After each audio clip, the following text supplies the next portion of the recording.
नमस्कार दोस्तों, जीके संसार में आप सभी का स्वागत है। आज हम सब साइंस के इंपॉर्टेंट क्वेश्चंस को करेंगे जो कि आपके रेलवे, एसएससी और विभिन्न परीक्षाओं के लिए इंपॉर्टेंट होगा। तो चलिए सेशन को स्टार्ट करते हैं। सेशन पसंद आने पे लाइक और अपने दोस्तों के साथ शेयर जरूर कीजिएगा।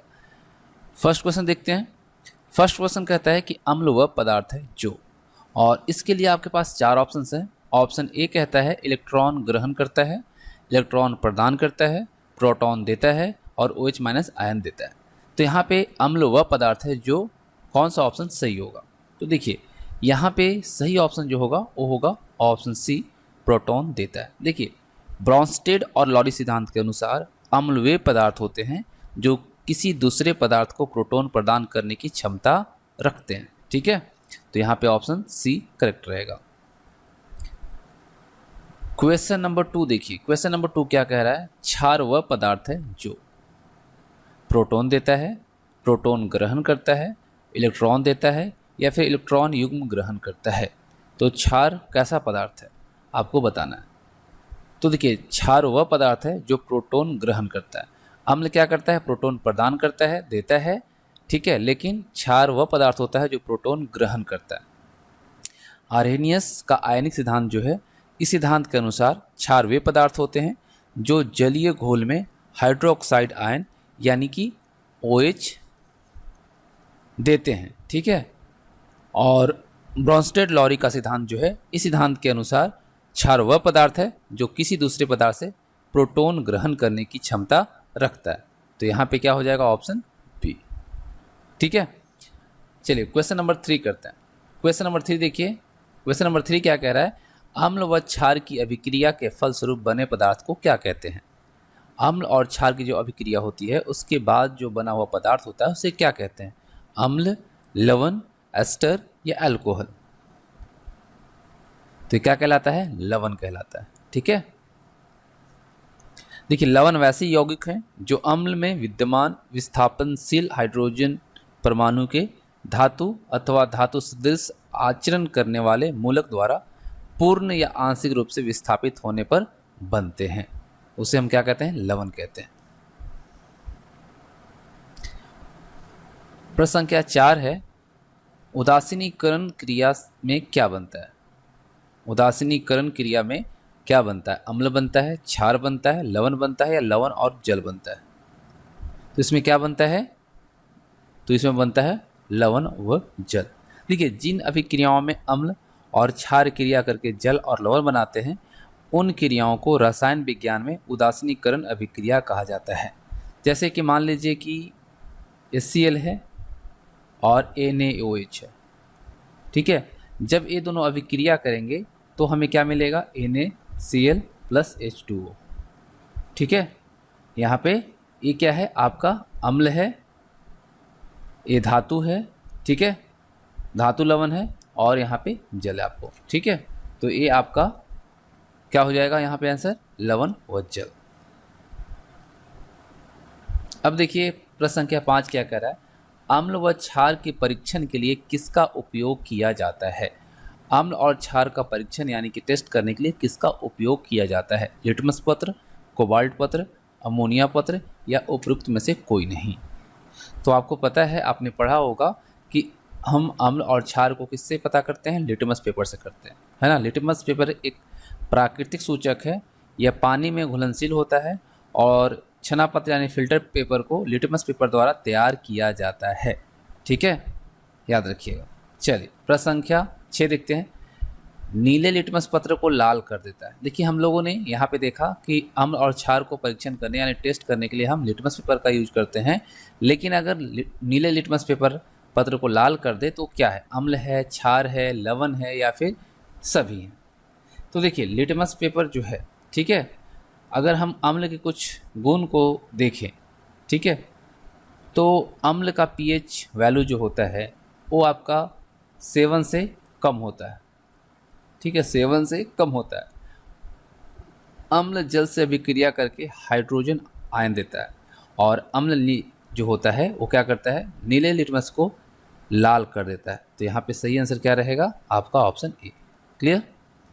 अब देखिए प्रश्न संख्या 7 कहता है कि लाल लिटमस पत्र अगर नीला हो जाए तो क्या है वो? अम्ल है, क्षार है, लवण है या फिर उपयुक्त में से कोई नहीं। हम लोगों ने भी देखा नीले लिटमस पेपर अगर लाल हो जाए तो अम्ल है, लेकिन अगर लाल लिटमस पेपर नीला हो जाए तो क्या होगा? तो ये क्या हो जाएगा? क्षार। ठीक है, जस्ट अपोजिट। अगर नीला लिटमस पत्र जो है वो लाल हो जाए तो अम्ल है, और लाल लिटमस पेपर अगर नीला हो जाए तो क्या है? क्षार है। क्षार लाल लिटमस को नीला और मिथाइल ऑरेंज को पीला कर देता है, याद रखिएगा। अगर क्षार है तो लाल लिटमस को नीला कर देगा और मिथाइल ऑरेंज को पीला कर देगा। ठीक है, चलिए प्रश्न संख्या 8 करते हैं। प्रश्न संख्या 8 देखिए क्या कह रहा है, निम्नलिखित में से कौन सा कथन सही है? देखिए यहाँ पे आपको कथन देखना है और बताना है कि कौन सा सही है। क्षार में साबुन जैसी चिकनाहट होती है, क्षार लाल लिटमस को नीला कर देता है, क्षार विद्युत के सुचालक होते हैं, या उपयुक्त सभी। कौन सा यहाँ पे सही होगा? तो अगर आप लोगों ने ध्यान से देखा होगा तो यहाँ पे हम लोग क्या देख रहे हैं कि क्षार लाल लिटमस को नीला करता है, बिल्कुल सही है। तो यहाँ पे आपका ऑप्शन डी सही रहेगा, सभी यहाँ पे जो कथन है सही है। और क्षार जो होता है स्वाद में तीखा और कड़वा होता है, और प्रबल क्षार विद्युत का सुचालक भी होता है। ठीक है, तो यहाँ पे बिल्कुल सही है, option D is the right answer. चलिए प्रश्न संख्या 9 करते हैं।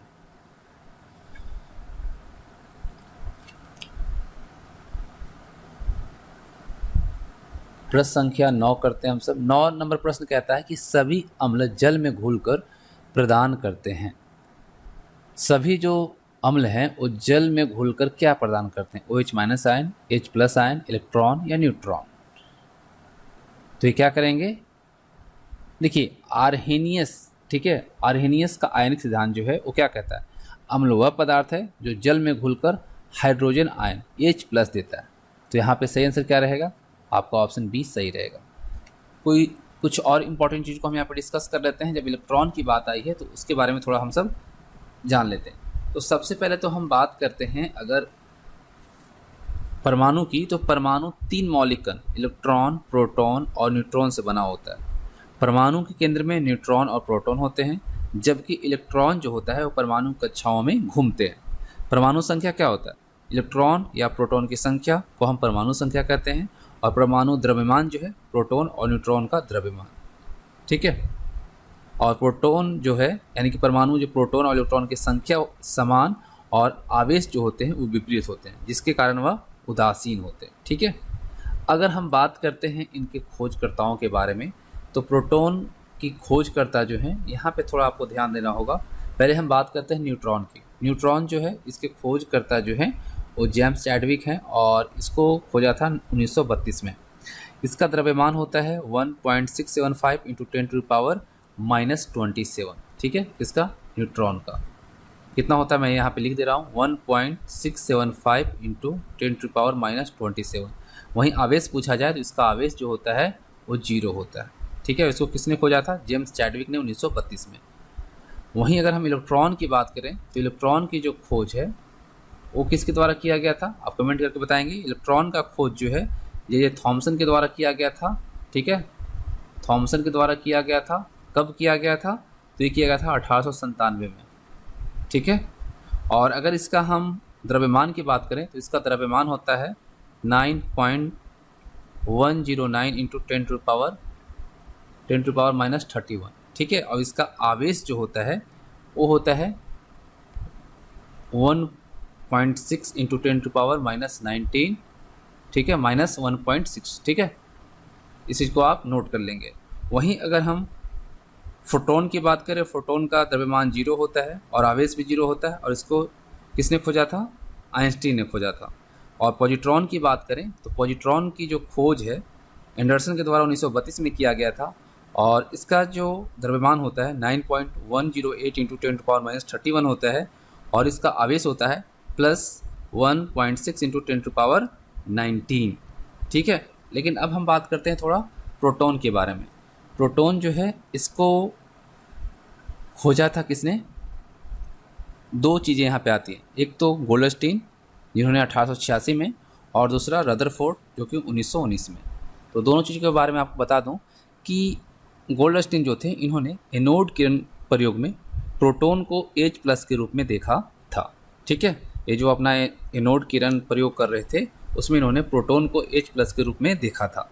वहीं अर्नेस्ट रदरफोर्ड 1919 में गोल्ड फाइल प्रयोग करके परमाणु के नाभिक में जो मौजूद धनात्मक कण थे प्रोटॉन की खोज की और इसे हाइड्रोजन न्यूक्लियस से बदलकर प्रोटॉन नाम रखा। इस वजह से आपको बहुत जगह क्या देखने को मिल जाता है, अगर ऑप्शन में रदरफोर्ड है तो याद रखिएगा Ernest Rutherford is the right answer, ठीक है। लेकिन वैसे हमने आपको दोनों चीज़ें बता दी, गोल्डस्टीन ने खोजा था लेकिन इन्होंने एनोड किरण में प्रयोग जब किया था इन्होंने तो प्रोटॉन को H+ के रूप में देखा था, ना कि उन्होंने, और नामकरण जो है ये दिया था रदरफोर्ड ने। तो यहाँ पर हम लोग रदरफोर्ड को ही पढ़ते हैं, ठीक है। तो इसका सही आंसर हम लोगों ने देख ही लिया, प्रश्न संख्या 9 का ऑप्शन बी सही है। प्रश्न संख्या 10 देखते हैं। प्रश्न संख्या 10 कहता है कि भस्मों का स्वाद होता है, भस्मों का स्वाद कैसा होता है, खारा होता है, खट्टा होता है, मीठा होता है या स्वादहीन होता है। भस्म यानी कि क्षार, ठीक है। तो सही आंसर क्या रहेगा, ऑप्शन ए खारा, ठीक है। देखिए स्वाद में तीखा, खारा, कड़वा होता है आपका क्षार जो होता है, और साबुन जैसा चिकना होता है। अम्ल से प्रतिक्रिया करने के बाद ये क्या देता है हमें, लवण और जल देता है। याद रखिएगा जब क्षार अम्ल के साथ प्रतिक्रिया करता है तो लवण और जल देता है। प्रश्न संख्या आपका यहाँ पे आता है 11। भस्मों के जलीय घोल में कौन सा आयन होता है, H+, H-, OH-, OH+। भस्मों के जलीय घोल में कौन सा आयन होता है, तो आर्हेनियस का आयनिक सिद्धांत जो है, इस सिद्धांत के अनुसार क्षार वे पदार्थ होते हैं जो जलीय घोल में हाइड्रोक्साइड आयन यानी OH- देते हैं। हम लोगों ने पहले भी देखा, तो नो डाउट आप लोगों ने सही आंसर पकड़ा भी होगा, ऑप्शन सी यहाँ पर सही हो जाएगा, option C is the right answer. अब देखिए प्रश्न संख्या 12 क्या कह रहा है, सभी लवण होते हैं, जो सभी लवण होते हैं वो क्या होते हैं, वैद्युत अनपघट्य होते हैं, विद्युत अपघट्य होते हैं, अस्थायी अपघट्य होते हैं, उदासीन होते हैं। तो वैद्युत अपघट्य होते हैं, ऑप्शन बी। लवण यानी क्या है, सॉल्ट। तो लवण वह यौगिक है जो किसी अम्ल को एक या अधिक हाइड्रोजन परमाणु को किसी क्षारक के एक या अधिक धनायन से प्रतिस्थापित करने से बनता है, ठीक है। तो उसे हम क्या कहते हैं, लवण कहते हैं। तो यहाँ पे सही आंसर क्या रहेगा, ऑप्शन बी। प्रश्न संख्या 13 देखिए, पीएच का मान जो हम लोग पढ़ते हैं, तो पीएच मान का निर्धारण किसने किया, लेवोजियर, प्रिस्टले, कैवेंडिश या सोरेनसन, किसके द्वारा किया गया। तो पीएच का जो निर्धारण है सोरेनसन द्वारा किया गया था, ठीक है। तो यहाँ पे ऑप्शन आपका डी सही रहेगा। याद रखिएगा पीएच किसने किया, पीएच मान का निर्धारण किसने किया, सोरेनसन ने किया। प्रश्न संख्या 14 काफ़ी इंपॉर्टेंट है, देखिए ध्यान से। प्रश्न संख्या 14 कह रहा है कि निम्नलिखित में से कौन सा कथन सही है। पहला है कि अम्ल स्वाद में खट्टे होते हैं तथा H+ आयन देते हैं। दूसरा है अम्ल स्वाद में खट्टे होते हैं तथा OH- आयन देते हैं। तीसरा है क्षार स्वाद में कड़वे होते हैं तथा OH- आयन देते हैं। तो यहाँ पे ऑप्शन ए कहता है केवल 1 और 3 सही है, ऑप्शन बी केवल 1 और 2 सही है, ऑप्शन सी केवल 2 और 3 सही है, और ऑप्शन डी 1, 2 और 3 सभी सही है। तो अगर आप ध्यान से देखेंगे तो यहाँ पे सही आंसर जो होगा वो होगा ऑप्शन ए। क्योंकि कैसे, तो अम्ल जो होते हैं स्वाद में खट्टे होते हैं और ये H+ आयन देते हैं, बिल्कुल सही है। तो यहाँ पे ये आपका ऑप्शन सही हो जाता है। उसके बाद देखिए क्षार स्वाद में कड़वे होते हैं और क्या देते हैं, OH- आयन देते हैं, तो ये भी सही है, लेकिन ये जो है गलत है, ठीक है। तो इस वजह से 1 और 3 वाला ऑप्शन सही है। प्रश्न संख्या 15 कहता है हाइड्रोजन सभी अम्लों का एक आवश्यक अवयव है, यह सबसे पहले किसने कहा, आर्हेनियस, ब्रॉन्स्टेड, डेवी या लॉरी। तो देखिए डेवी ने कहा था कि हाइड्रोजन सभी अम्लों का एक आवश्यक अवयव है। किसने कहा था, डेवी ने कहा था। तो ऑप्शन यहाँ पर सी सही रहेगा। प्रश्न संख्या 16 कहता है कि पीएच मूल्यांक दर्शाता है, पीएच वैल्यू जो होता है क्या दर्शाता है, निगेटिव से फोटो बनाने में काम में लाए जाने वाले रसायन की गुणवत्ता, किसी घोल के अम्लीय या क्षारीय होने का मूल्यांक, या भूकंप की तीव्रता का मूल्यांक, या दूध की शुद्धता का मूल्यांक। तो ऑप्शन तो काफ़ी यहाँ पर वैसे हैं जो कि आप इजली आंसर को पकड़ सकते हैं। ऑप्शन सही ऑप्शन कौन सा होगा, यहाँ पर सही ऑप्शन होगा ऑप्शन बी, किसी घोल के अम्लीय या क्षारीय होने का मूल्यांक। देखिए पीएच किसी विलयन की अम्लता या क्षारकता का एक माप है। सोरेनसन ने सुविधा के लिए पीएच संकेत का सुझाव दिया, जो पावर ऑफ हाइड्रोजन का प्रतीक है। आप देखते होंगे ये जो पीएच है, ठीक है, तो पीएच क्या है? P for power of hydrogen, ठीक है। पीएच स्टैंड फॉर क्या? Power for hydrogen, power of hydrogen, ठीक है। प्रश्न संख्या 17 है, अमोनियम क्लोराइड का जलीय विलयन होता है अम्लीय, क्षारीय, उदासीन और रंगीन। तो सबसे पहले मैं आपको बताऊं कि अमोनियम क्लोराइड जो है एक अकार्बनिक यौगिक है, जिसका अणुसूत्र क्या होता है? NH4Cl, ठीक है। क्या होता है? NH4Cl, यही होता है, ठीक है। तो ये क्या है? क्षारीय है। अगर NH4Cl की बात करें तो इसका मोलर मास जो होता है वो 53.491 ग्राम पर मोल होता है, ठीक है। और इसका मेल्टिंग पॉइंट जो है 338 डिग्री सेल्सियस है। वहीं अगर बॉइलिंग पॉइंट की बात करें तो इसका 520 डिग्री सेंटीग्रेड है या सेल्सियस है, ठीक है। ये किस में सॉल्युबल है? ये आपका वाटर में सॉल्युबल है, अमोनिया में सॉल्युबल है, मेथनॉल में, ये सभी में सॉल्युबल है, यानी कि इस समय में घुलनशील है। प्रश्न संख्या 18 है, जलीय विलयन की अम्लता के परीक्षण के लिए कौन सा उपकरण प्रयुक्त किया जाता है? हाइग्रोमीटर, फैथोमीटर, पीएच मीटर या एमीटर? तो इसके लिए पीएच मीटर का यूज होता है, ठीक है। पीएच मीटर जलीय विलयन की अम्लता के परीक्षण के लिए प्रयुक्त किया जाता है, यूज किया जाता है, ठीक है। शुद्ध जल का पीएच कितना होता है? तो शुद्ध जल का पीएच 7 होता है। कितना होता है? 7। आप लोगों ने इसे याद भी रखा होगा। और जल का अणुसूत्र आप सबको पता है, H2O होता है, ठीक है। प्रश्न संख्या 20 की तरफ पढ़ते हैं। और हम लोगों ने देखा पीएच क्या है? Power of hydrogen. प्रश्न संख्या 20 है, निम्नलिखित में से किस अभिक्रिया से अघुलनशील लवण बनते हैं? उदासीनीकरण अभिक्रिया, ऑक्सीकरण या अवक्षेपण अभिक्रिया, अपचयन का लवण बनते हैं। कौन सा ऑप्शन सही होगा? तो प्रश्न संख्या 20 का सही आंसर रहेगा अवक्षेपण अभिक्रिया, ठीक है। अवक्षेपण अभिक्रिया में अघुलनशील लवण बनते हैं। प्रश्न संख्या 21 से अम्लीय घोल का पीएच मान होता है 7, 7 से कम, 7 से अधिक या 14। देखिए, अम्ल जो है एक रासायनिक यौगिक है जो जल में घुलकर हाइड्रोजन आयन H+ देता है और इसका पीएच मान 7 से कम होता है, ठीक है। 7 से कम होगा तो क्या होगा? अम्लीय होगा। 7 होगा तो न्यूट्रल होगा और 7 से अधिक होगा तो क्षारीय होगा, ठीक है। तो यहाँ पे क्या हो जाएगा? Option B is the right answer, 7 से कम। प्रश्न संख्या 22 देखिए, क्षारीय घोल का पीएच मान होता है 7 से कम, 7 से अधिक, 0, उपयुक्त में से कोई नहीं। तो अभी हम लोगों ने देखा 7 से कम होगा तो अम्लीय और 7 से अधिक होगा तो क्षारीय, तो ऑप्शन बी यहाँ पर सही रहेगा। चलिए प्रश्न संख्या 23 देखिए, उदासीन घोल का पीएच मान होता है। अभी अगर आप लोगों ने ध्यान दिया होगा तो आप इसका आंसर आसानी से कर पाएंगे, क्योंकि हम लोगों ने देखा 7 जो होता है वो न्यूट्रल होता है, उदासीन होता है, और 7 से कम होगा तो अम्लीय और 7 से अधिक होगा तो क्षारीय। तो यहाँ पे सही आंसर क्या रहेगा? ऑप्शन सी, ठीक है। चलिए प्रश्न संख्या 24 करते हैं। प्रश्न संख्या 24 क्या कह रहा है? सभी अम्ल धातुओं से अभिक्रिया कर कौन सी गैस देते हैं? हाइड्रोजन, नाइट्रोजन, ऑक्सीजन या क्लोरीन?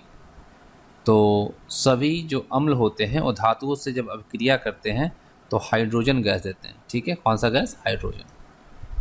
रक्त का पीएच मान होता है 5, 6.4, 7.4 या 8। तो रक्त का पीएच मान 7.4 होता है और रक्त एक तरल संयोजी ऊतक है, ये भी आप जानते हैं, ठीक है, याद रखिएगा। ऑप्शन यहाँ पर सी करेक्ट रहेगा। प्रश्न संख्या 26 है, जो लवण अम्लीय हाइड्रोजन परमाणु या हाइड्रोक्सिल आयन से मुक्त रहते हैं क्या कहलाते हैं? सामान्य लवण, अम्ल लवण, भास्मिक लवण या मिश्रित लवण? तो देखिए क्या कहलाता है? ये कहलाता है आपका सामान्य लवण। सोडियम क्लोराइड सोडियम का एक अकार्बनिक यौगिक है जिसे नमक या साधारण नमक कहते हैं, और अगर इसका रासायनिक सूत्र की बात करें तो क्या होता है? NaCl, ठीक है, NaCl। प्रश्न संख्या 27 देखिए, निम्नलिखित में से कौन सामान्य लवण यानी नॉर्मल सॉल्ट नहीं है। ठीक है, ध्यान से क्वेश्चन देखेंगे तो नॉर्मल सॉल्ट नहीं है पूछा गया। Na2SO4, NaHSO4, Na3PO और CaSO4। तो सामान्य लवण ये वे लवण होते हैं जो एक अम्ल परमाणु से एक धातु या एक धातु की तरह कार्य करने वाले तत्वों के द्वारा हाइड्रोजन परमाणुओं के पूर्ण रूप से प्रतिस्थापित होने से बनते हैं, जैसे कि KCl, NaCl, FeSO4, Na2SO4, Na3PO, CaSO4, है ना। तो यहाँ पे जो है आपका NaHSO4 ये आपका जो है क्या है, सामान्य लवण नहीं है, बाकी सभी सामान्य लवण हैं। तो ऑप्शन यहाँ पर बी सही रहेगा। प्रश्न संख्या 28 देखिए, जटिल लवण यानी कॉम्प्लेक्स सॉल्ट का उदाहरण है। यहाँ पर सही आंसर क्या रहेगा, सभी। ठीक है, सभी जो हैं वो कॉम्प्लेक्स सॉल्ट का उदाहरण है, क्योंकि जटिल लवण वे होते हैं जो समुद्र में पाए जाते हैं और इसकी लवणता मात्रा जो है अधिक होती है। तो यहाँ पे आपका सही आंसर जो रहेगा उपयुक्त सभी। तो इस तरह से इंपॉर्टेंट क्वेश्चंस कंप्लीट होते हैं और उम्मीद करता हूँ आप सबको सेशन पसंद आया होगा और क्वेश्चंस का जो लेवल है वो भी आपको पसंद आया होगा, क्योंकि ये सभी क्वेश्चंस जो है आपके एग्जाम में देखने को मिल सकते हैं। तो सेशन कैसा लगा आप कमेंट बॉक्स में जरूर बताइएगा। Thanks for watching.